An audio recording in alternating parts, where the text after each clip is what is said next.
Some tractors merely worked the fields. Others changed everything. Today, we're counting down 10 legendary tractors that dominated their eras, from the Fordson that ended the horse age to the Magnum that defined modern farming, from two-cylinder John Deeres that farmers refused to retire to international harvesters that could pull anything, and from affordable Fords that democratized mechanization to row crop pioneers that revolutionized cultivation. These weren't just machines. They were partners that families relied on across generations, engines that started every morning regardless of weather, and iron that proved itself when survival depended on getting crops in before storms arrived and getting harvests out before markets closed. Number 10. Case International Harvester Magnum 7140. The Case International Harvester Magnum 7140 takes the 10th position as a modern classic from 1987 through 1993, featuring a 6-cylinder diesel, producing 190 horsepower and cementing Case von ERAS's reputation during the late 20th century when farming was transitioning toward electronics and toward comfort, but when durability and raw capability still mattered more than technology to farmers who needed tractors that worked rather than tractors that impressed with features that would fail when conditions got tough. The Magnum represented what modern tractors could be when engineering focused on building machines that farmers actually wanted, rather than building machines that engineers thought farmers should want, creating a tractor that delivered power and delivered reliability without the complexity that would plague later generations, when computers and sensors and emissions controls transformed tractors from mechanical devices that farmers could repair into electronic systems, requiring dealers and requiring diagnostic equipment that most farmers did not own and did not want to depend on when breakdowns occurred during critical periods. The 6-cylinder diesel engine provided smooth power delivery and provided the torque characteristics that large-scale farming required when pulling wide implements or when working heavy soils, demanded sustained power output without the strain that smaller engines experienced when working at maximum capacity for hours or days during planting or during harvest, when stopping was not an option, and when mechanical failures created losses that could not be recovered when weather windows closed or when crop quality deteriorated from delays that equipment problems imposed. The 190 horsepower placed the Magnum 7140 among the most powerful tractors available during the late 80s and early 90s, when most farm tractors were producing between 100 and 150 horsepower, making the Magnum a serious machine for serious operations that were managing thousands of acres and that were competing in agricultural markets, where efficiency determined profitability and where having adequate power meant finishing work on schedule rather than being delayed by underpowered equipment that could not maintain working speeds when conditions were challenging. The durability that farmers praise when discussing the Magnum 7140 on forums and in conversations reflects real-world experience with tractors that accumulated tens of thousands of hours without major failures and without the kind of maintenance headaches that less well-built tractors imposed on owners who were trying to farm rather than trying to keep equipment running, when poor design or poor manufacturing created machines that spent more time in shops than in fields. The widespread use today of Magnum 7140s that are over 30 years old demonstrates that the engineering was sound and that the construction quality was high enough to create tractors that have outlasted their expected service lives and that continue working on farms where newer tractors sit idle because farmers trust proven machinery over unproven technology that might fail when needed most. Number 9. International Harvester 1066. The International Harvester 1066 takes the 9th position as a powerhouse from 1971 through 1976, featuring a 6-cylinder, turbocharged diesel producing 145 horsepower and dominating the 1970s, when farms were expanding and when power requirements were increasing beyond what naturally aspirated engines could deliver without becoming too large or too heavy for practical agricultural use. The turbocharger allowed International Harvester to extract substantially more power from a 6-cylinder engine that would have produced perhaps 100 horsepower without forced induction, creating a tractor that offered power approaching what 8-cylinder engines delivered, while maintaining the fuel efficiency and the mechanical simplicity that 6-cylinder configurations provided when properly engineered and properly built, using components designed to handle the increased stresses that turbocharging imposed on engines that were already working hard under agricultural loads. The raw strength that forums praise when discussing the 1066 reflects the tractor's ability to pull heavy loads and to work in conditions that stopped lighter tractors or that forced lighter tractors to slow down, reducing productivity. When maintaining working speeds, determine how much acreage could be covered during available time before weather changed or before soil conditions changed, making work impossible or making work less effective than what optimal timing would have provided. The 145 horsepower was substantial for the early 70s, when most tractors were producing less than 100 horsepower, making the 1066 a machine that farmers chose when they needed maximum capability and when they were willing to pay premium prices for equipment that would not limit their operation, when ambitious plans required having tractors that could handle whatever implements were needed and whatever conditions were encountered during normal farming operations. The durability that characterizes International Harvester's reputation was built partly on machines like the 1066 that proved themselves across decades of hard use. When farmers discovered that the engines and the transmissions and the hydraulics and the other major components could withstand abuse that would have destroyed lesser tractors, leaving operators stranded in fields, or leaving operators facing repair bills that exceeded what the tractors were worth when catastrophic failures occurred because manufacturers had cut corners or had used components that were inadequate for the forces and the stresses that agricultural applications imposed. The 1066 avoided these problems through engineering that emphasized strength over lightness and that emphasized proven designs over experimental approaches that might have reduced costs, but that would have created risks that farmers could not accept when their livelihoods depended on equipment working when needed, regardless of conditions or regardless of how hard operators pushed machines during critical periods, when getting work done mattered more than preserving equipment for future seasons. Number 8. John Deere 4020. The John Deere 4020 takes the 8th position from 1963 through 1972 as Deere's new generation tractor, featuring a 6-cylinder diesel producing 95 horsepower and becoming beloved for reliability and for versatility and for comfort when farmers discovered that tractors could be pleasant to operate rather than being endurance tests that left operators exhausted after long days in fields where earlier tractors had provided minimal comfort and minimal protection from weather or from dust or from noise that made operating tractors physically demanding beyond just the mental concentration that farming required when managing implements and managing field patterns and managing all the variables that successful farming demanded from operators who were doing far more than simply steering tractors in straight lines. The 4020 represented a breakthrough in tractor design when Deere committed to building a completely new line rather than continuing to evolve the 2-cylinder designs that had made the company famous, but that were approaching the limits of what air-cooled, horizontally opposed twins could deliver when power requirements were increasing and when competition from International Harvester and from other manufacturers was forcing Deere to either innovate or lose market share to competitors who were already building 6-cylinder tractors, offering smoother power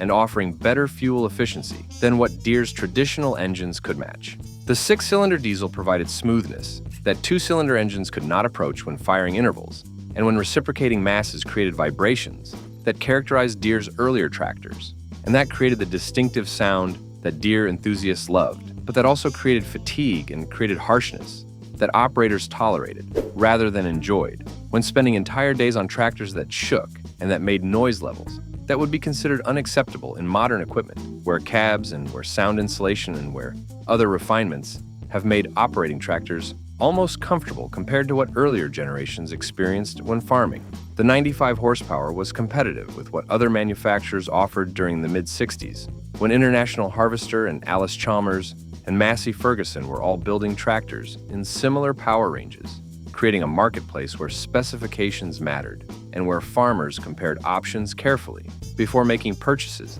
that represented major investments that would determine their productivity and their profitability for years or for decades, when tractors were expected to last, and when replacing tractors was not done casually, but was done only when equipment was genuinely worn out, or when operations had grown beyond what existing equipment could handle. The designation by farmers as one of the best tractors ever built reflects not just nostalgia, but reflects genuine appreciation for engineering that got the fundamentals right. When the 4020 proved reliable and proved capable and proved comfortable enough to make long days bearable when earlier tractors had made farming physically brutal in ways that younger generations who operate modern climate-controlled cabs cannot imagine, when air conditioning and when stereo systems and when comfortable seats make operating modern tractors unpleasant compared to what the 4020 provided. But when the 4020 was revolutionary compared to what preceded it, creating a tractor that represented progress without sacrificing the durability and the serviceability that farmers valued when they needed to keep equipment running and when they needed to fix problems themselves, rather than depending on dealers who might be hours away and who might not have parts available when breakdowns occurred during critical periods. Number 7. Massey Harris Ferguson TE20 Little Gray Fergie. The Massey Harris Ferguson TE20, nicknamed the Little Gray Fergie, takes the 7th position from 1946 through 1956, featuring a 4-cylinder engine producing approximately 24 horsepower and introducing Ferguson's revolutionary 3-point hitch system that would transform how tractors connected to implements and would create a standard that would be adopted universally by all tractor manufacturers when the advantages became obvious. The Little Gray Fergie dominated small farms worldwide when its combination of size and capability matched what small operations needed, when large tractors were unnecessarily powerful and unnecessarily expensive for farms that were not operating at scales that justified the investments or that justified the operating costs that large equipment imposed. The 24 horsepower was adequate for the tasks that small farms required when pulling single-bottom plows, or when pulling cultivators, or when pulling mowers across acreages that were measured in tens or hundreds rather than thousands, creating a market for compact tractors that could do real work without the bulk or the cost that larger tractors brought to operations where such machines would be underutilized and where the initial purchase price and the ongoing operating expenses could not be justified through the work that actually needed to be done on properties that were modest by commercial agricultural standards. The revolutionary 3-point hitch system used hydraulics to raise and lower implements, allowing operators to control implement depth through hydraulic cylinders rather than through mechanical systems that were cumbersome and that required stopping to make adjustments when varying soil conditions or varying crop requirements demanded changing working depths or changing implement positions. The draft control that Ferguson incorporated into the 3-point hitch system automatically adjusted implement depth based on load, creating a form of early automation that improved work quality and that reduced operator fatigue when the system managed variables that operators otherwise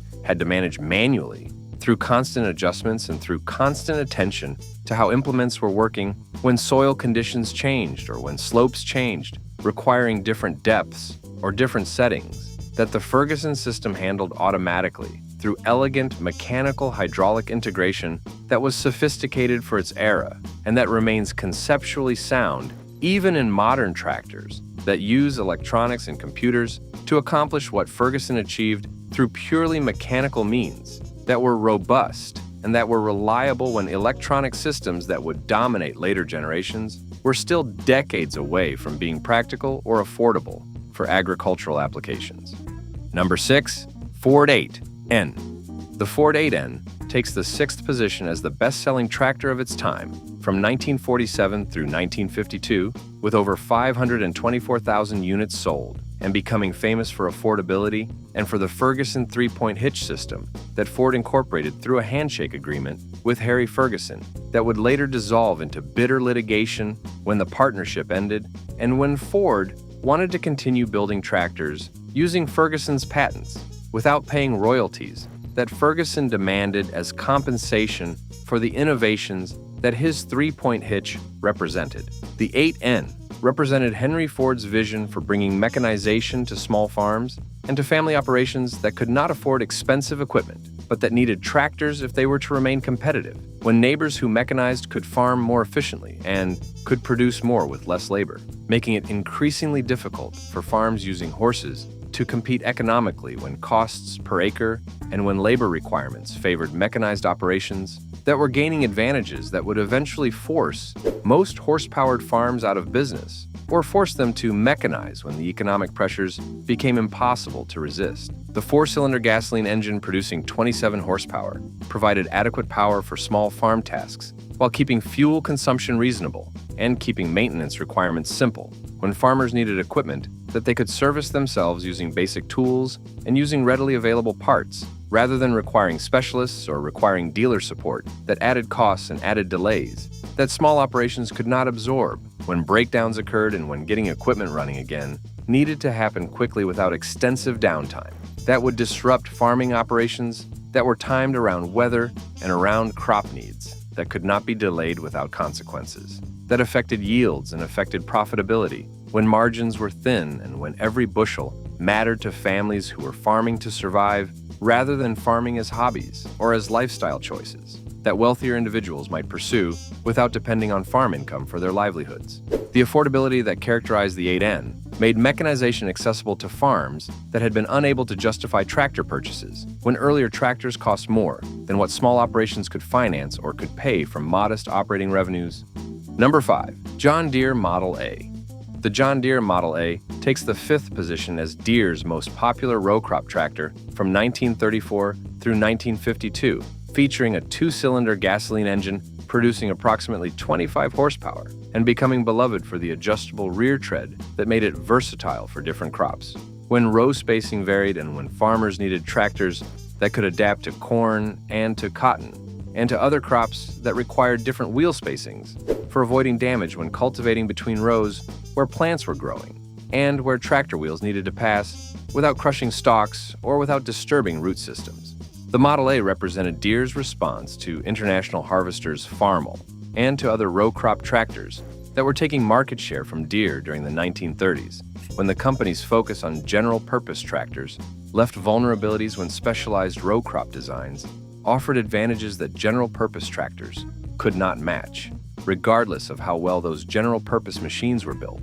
or how reliable they were when reliability alone was not sufficient for competing against tractors that were purpose-designed for cultivation and for the specific needs that row crop farming imposed. The 2-cylinder engine that characterized John Deere tractors for decades provided simplicity and provided the distinctive sound that Deere enthusiasts loved when the slow-turning, horizontally opposed twin created exhaust notes that were immediately recognizable, and that became associated with Deere's identity when the pop-pop sound distinguished Deere tractors from 4-cylinder and 6-cylinder competitors, whose engines sounded different and whose character was different when firing intervals and when engine speeds created different acoustic signatures that farmers learned to recognize. And that became part of how farmers identified equipment and how farmers developed loyalties to particular brands based partly on performance, but partly on the intangible qualities, including sound and feel, that made operating tractors pleasurable or at least tolerable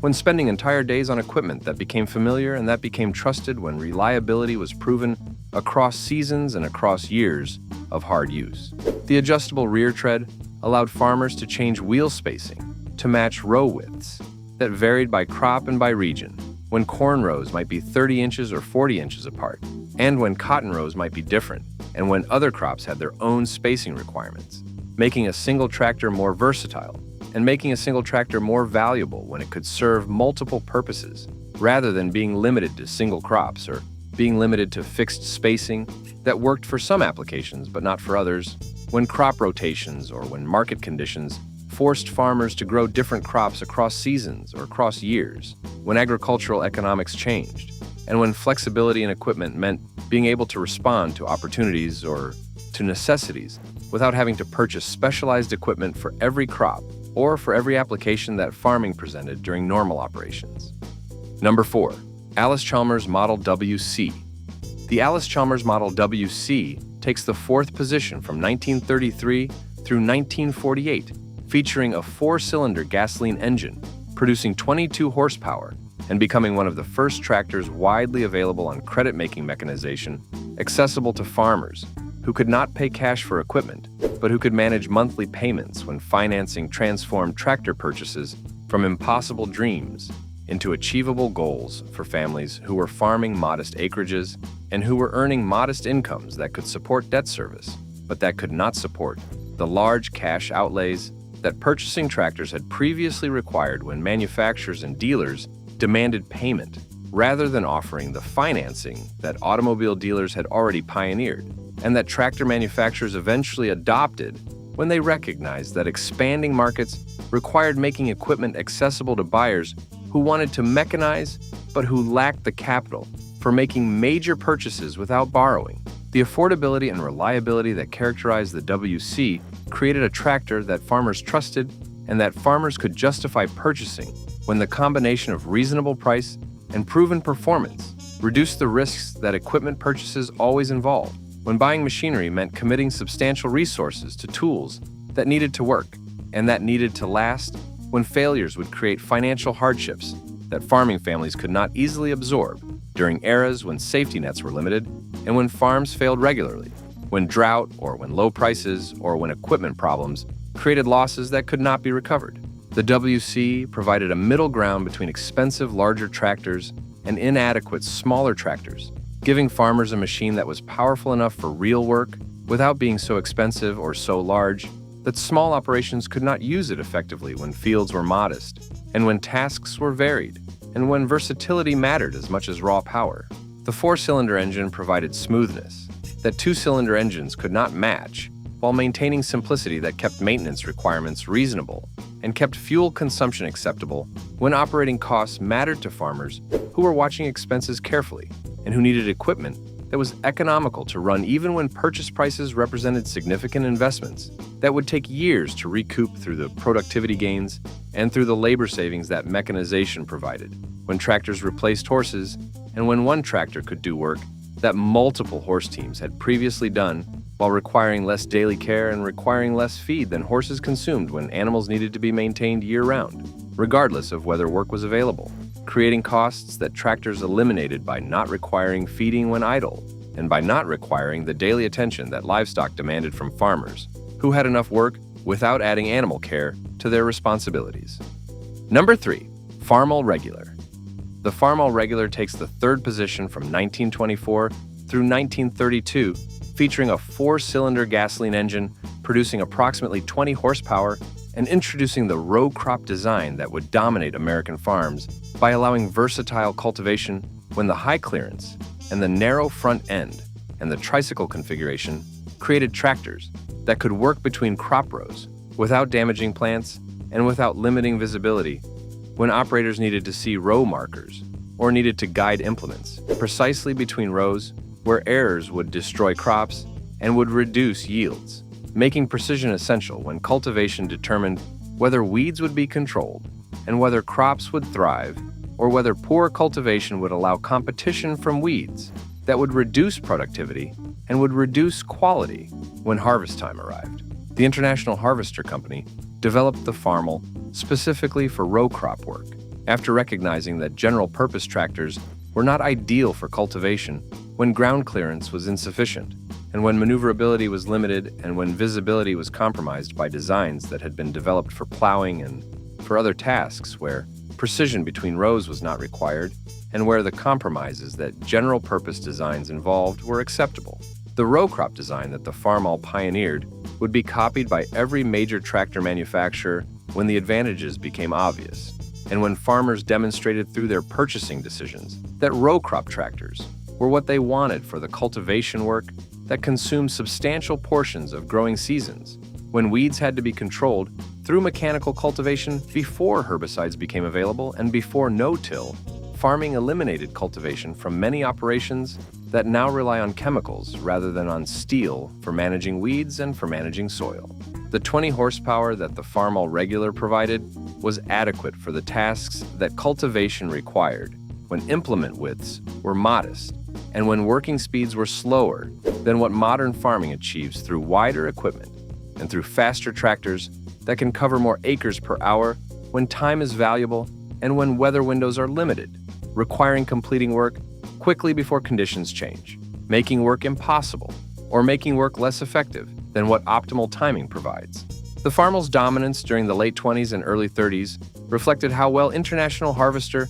had understood farmer needs and how well the company had executed a design that served those needs when competitors were still building general-purpose tractors that could cultivate, but that could not cultivate as effectively as the purpose-designed Farmall managed, when high clearance and when visibility and when maneuverability combined to create a tractor that was simply better at cultivation than anything else available. When the Farmall was introduced, and when International Harvester's lead in row crop design would not be matched until other manufacturers developed their own row crop models, learning from what the Farmall had proven about what farmers needed when working crops rather than just plowing or performing other tasks, where row crop features were less important or were irrelevant. Number 2. John Deere Model D. The John Deere Model D takes the second position as Deere's first full-size tractor produced from 1923 through 1953, setting the standard for reliability when the 30-year production run demonstrated that the design was sound and that farmers valued consistency. The Model D established John Deere as a serious tractor manufacturer when the company had previously been known primarily for plows and implements rather than for power equipment. The two-cylinder gasoline engine that powered the Model D would become Deere's signature for decades when the company committed to horizontal two-cylinder designs that were simple and that were robust, and that could be built economically while providing adequate power for the tasks that farming required when horsepower needs were modest compared to what modern agriculture demands. But when what power was available needed to be reliable and needed to be delivered consistently across long hours and across seasons, when breakdowns were expensive and when parts availability was limited, creating situations where simplicity was valuable and where proven designs were preferable to experimental approaches that might offer advantages, but that might also create problems that farmers could not afford when their livelihoods depended on equipment working when needed regardless of conditions, or regardless of how hard tractors were pushed during critical periods when weather or when crop conditions demanded working around the clock until tasks were completed. The horsepower range from 15 to 30 across the Model D's production run reflected gradual improvements and reflected increasing power demands when farmers were working larger acreages and when implements were becoming wider and heavier, requiring more power than early versions had provided, but when the fundamental engine design remained unchanged, proving that the basic architecture was sound and that modifications could increase output without requiring complete redesigns that would have created discontinuities and would have created parts compatibility problems that long production runs avoided when farmers could purchase Model Ds across 3 decades, knowing that experience and knowledge about these tractors was widespread and that finding help or finding parts would not be problems when communities had multiple Model Ds working and when dealers and mechanics had developed expertise that made supporting these tractors straightforward compared to supporting equipment that was constantly changing and that required learning new systems with each model year, creating challenges for rural mechanics who lacked the training resources that modern dealer networks provide. Number 1. Fordson Model F. The Fordson Model F takes the top position as the first mass-produced affordable tractor from 1917 through 1928, featuring a 4-cylinder gasoline engine producing 20 horsepower and revolutionizing farming by replacing horses on a massive scale. When Henry Ford applied assembly line manufacturing techniques to tractor production, creating economies of scale that reduced prices to levels that made mechanization accessible to average farmers, rather than just to large operations or to wealthy individuals who could afford expensive custom-built tractors that had characterized early agricultural mechanization, before Ford demonstrated that tractors could be manufactured efficiently and could be sold affordably when production volumes were high enough to spread fixed costs across many units, and when standardization eliminated the custom work that had made early tractors expensive and had made early tractors variable in quality when each was essentially hand-built by skilled craftsmen whose labor added costs that mass production eliminated. The 20 horsepower that the Fordson Model F provided was modest by later standards, but was revolutionary when compared to horses that most farmers were using when mechanization was still rare, and when horse-powered agriculture was normal across America's farmland, where teams of horses pulled plows and pulled other implements in processes that had not changed fundamentally for centuries, when farming methods that had characterized agriculture since ancient times were finally being replaced by mechanical power that would transform how food was produced and would transform how many people were required for feeding populations that were growing while the agricultural workforce was shrinking when mechanization allowed fewer farmers to produce more food, creating productivity gains that would continue accelerating throughout the 20th century as tractors became more powerful and as implements became more sophisticated and as farming became more efficient through technology that the Fordson Model F pioneered when it brought mechanization within reach of ordinary farmers who were operating ordinary farms without the resources that early mechanization had required, when tractors were rare and when tractors were expensive, The replacement of horses on a massive scale that the Fordson enabled represented one of agriculture's most significant transformations, when millions of horses that had worked American farms were gradually retired or sold as tractors took over the work that animal power had provided since farming began, when cultivation and when harvesting, and when every farm task had required either human muscle or animal muscle, creating demands for maintaining large horse populations that consumed substantial portions of farm production, when horses needed feed year-round, and when the land that grew that feed could have grown crops for human consumption, or for market if horses were not necessary, creating economic inefficiencies that tractors eliminated when mechanical power replaced animal power, freeing land for productive use, and freeing farmers from the daily care that horses required, regardless of whether work was available, making tractors attractive not just for their power, but for their convenience, when they could sit idle without consuming resources, and when they could work continuously without tiring in ways that horses tired when long days exceeded what animals could sustain. The affordable pricing that Ford achieved through mass production made the Fordson accessible to farmers who had modest incomes and who were operating modest farms, when prices that had previously characterized tractors were simply beyond what most farmers could afford or could justify, when returns on investment took years to accumulate, and when risks of mechanical failure or risks of poor design were substantial, when buying equipment that was unproven or that came from manufacturers who lacked established reputations for quality or for support. The Fordson's success validated Ford's vision and validated the mass production approach, creating a tractor market that would grow throughout the 20th century when other manufacturers adopted similar manufacturing techniques,